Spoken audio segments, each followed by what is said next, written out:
రాష్ట్ర కేబినెట్లోని పలువురు మంత్రులు సీఎం కేసీఆర్ అంటే వణికిపోతున్నారా? నిఘా నీడలో ఉన్నామనే అప్రమత్తతతో అనుక్షణం ఉంటున్నారా? గతం కంటే భిన్నమైన వ్యవహార శైలిని అలవర్చుకుంటున్నారా? ఈ ప్రశ్నలకు చాలామంది మంత్రుల సన్నిహితుల నుంచి అవును అన్న సమాధానమే వస్తోంది. ప్రత్యేకించి కాంగ్రెస్ నుంచి వలసలు, కీలక ఉద్యోగుల విషయంలో ముఖ్యమంత్రి దూకుడు కూడా మంత్రుల్లో అప్రమత్తత పెరగడానికి కారణమని చెబుతున్నారు.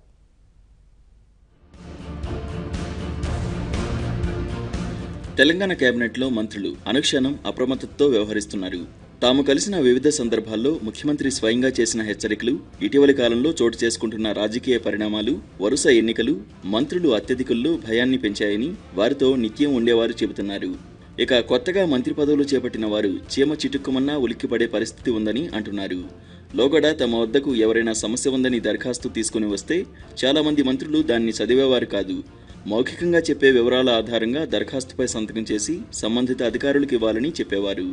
ఇప్పుడు అలాంటి వాతావరణం ఏ ఒక్క మంత్రి వద్ద లేదని వారి సన్నిహితులు చెబుతున్నారు. అలాగే సందర్శకులను కలిసే విషయంలోనూ జాగ్రత్తలు తీసుకుంటున్నారు. అధికారులతో మాట్లాడేటప్పుడు ఆచితూచి వ్యవహరిస్తున్నారు. శాఖకు సంబంధించిన అంశాలపై పూర్తిస్థాయి అవగాహన తెచ్చుకున్న తర్వాతే అధికారులతో ఆయా అంశాలపై చర్చిస్తున్నారు. జిల్లాలకు వెళ్లినప్పుడు కూడా ఎవరిని ఎందుకోసం కలుస్తున్నామనే విషయంలోనూ పలువురు మంత్రులు స్పష్టతతో వ్యవహరిస్తున్నారు. గత ప్రభుత్వంలో ఏడాది కూడా తిరగకుండానే డిప్యూటీ సీఎం రాజయ్యను సీఎం కేసీఆర్ బర్తరఫ్ చేయడాన్ని వారు గుర్తు చేసుకుంటున్నారు. కాంగ్రెస్ ఎమ్మెల్యేలు టీఆర్ఎస్లోకి వరుస కడుతుండటంతో రాజకీయ సమీకరణాలు ఎప్పుడు ఎలా మారతాయోననే ఆందోళన మంత్రుల్లో వ్యక్తమవుతున్నట్లు తెలుస్తోంది.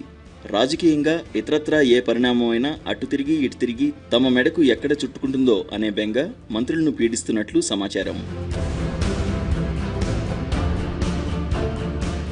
వరుసగా వస్తున్న ఎన్నికలు మంత్రులకు సవాల్గా మారాయి. ఇటీవల ముగిసిన లోక్సభ ఎన్నికల బాధ్యతను జిల్లాల వారీగా మంత్రులే చూసుకున్నారు. టీఆర్ఎస్ లక్ష్యంగా పెట్టుకున్న 16కు 16 స్థానాలు గెలుస్తామని బయటికి చెబుతున్నా ఏదేని స్థానంలో పార్టీ అభ్యర్థి ఓడిపోవడం లేదా అసెంబ్లీ ఎన్నికల కంటే సెగ్మెంట్ల వారీగా మెజారిటీ తగ్గడం తమ రాజకీయ భవిష్యత్తుకు మంచిది కాదని ఆందోళన చెందుతున్నారు. ఖమ్మం, మహబూబ్ నగర్, మహబూబాబాద్ సిట్టింగ్ ఎంపీలను మార్చి అక్కడ కొత్త వారికి అవకాశం ఇచ్చారు.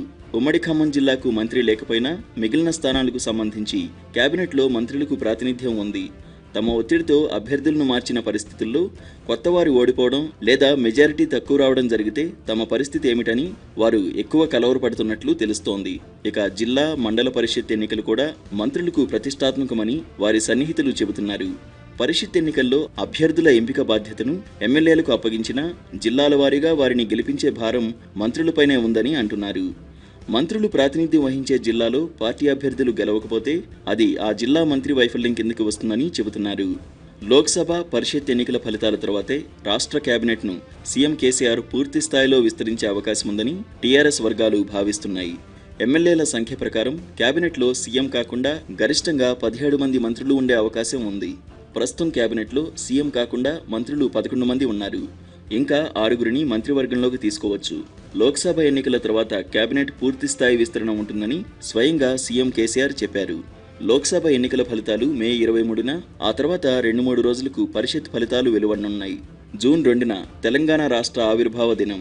దానికి ముందే కేబినెట్ పూర్తి స్థాయి విస్తరణ ఉంటుందా లేక తర్వాత ఉంటుందా అనే విషయంలో స్పష్టత రావాల్సిందని పార్టీ వర్గాలు పేర్కొంటున్నాయి. ఫలితాల తర్వాత పాలనపై పూర్తి స్థాయిలో దృష్టి సారించాలని కేసీఆర్ భావిస్తున్న మేరకు కేబినెట్ మలిదఫా విస్తరణలో పెద్దగా జాప్యం ఉండకపోవచ్చని టీఆర్ఎస్ ముఖ్యులు చెబుతున్నారు. తాము కలిసినప్పుడు సీఎం కేసీఆర్ చేస్తున్న హెచ్చరికలే పలువురు మంత్రులు పూర్తి స్థాయిలో అలర్ట్గా ఉండడానికి కారణమని తెలుస్తోంది. మీరు రోజు ఏ సమయంలో ఎవరిని ఎక్కడ ఎందుకోసం కలుస్తారో నాకు క్షణాల్లో తెలిసిపోతుంది. అలాగే మిమ్మల్ని ఎవరు ఎందుకోసం కలుస్తున్నారనేది కూడా నాకు తెలుస్తుంది. ఈ విషయం తెలియక ఫస్ట్ టర్మ్ మొదట్లోనే ఒక మంత్రి ఏకంగా రాజ్భవన్ పక్కనే ఓ అపార్ట్మెంట్లో దుకాణం పెట్టిండు. అక్కడ చేసేదే తప్పుడు పనంటే దానికి సాక్ష్యంగా గోడకు నా ఫోటో పెట్టిండు అని సీఎం కేసీఆర్ మంత్రులతో అన్నట్లు తెలిసింది. అంతేకాక పనితీరు ప్రాతిపదికన గుర్తింపు ఉంటుందని కూడా ఆయన మంత్రులకు స్పష్టం చేసినట్లు సమాచారం. ఇటీవల లోక్సభ ఎన్నికల ప్రచార సమయంలో మంత్రులతో తరచూ ఫోన్లో మాట్లాడిన కేసీఆర్ వారి చుట్టూ జరుగుతున్న అనేక విషయాలపై ఎప్పటికప్పుడు అప్రమత్తం చేశారు. వాటిలో చాలా వరకు సీఎం కేసీఆర్ ఫోన్ చేసి చెప్పే వరకు మంత్రులకు తెలియని విషయాలే ఎక్కువగా ఉన్నాయి.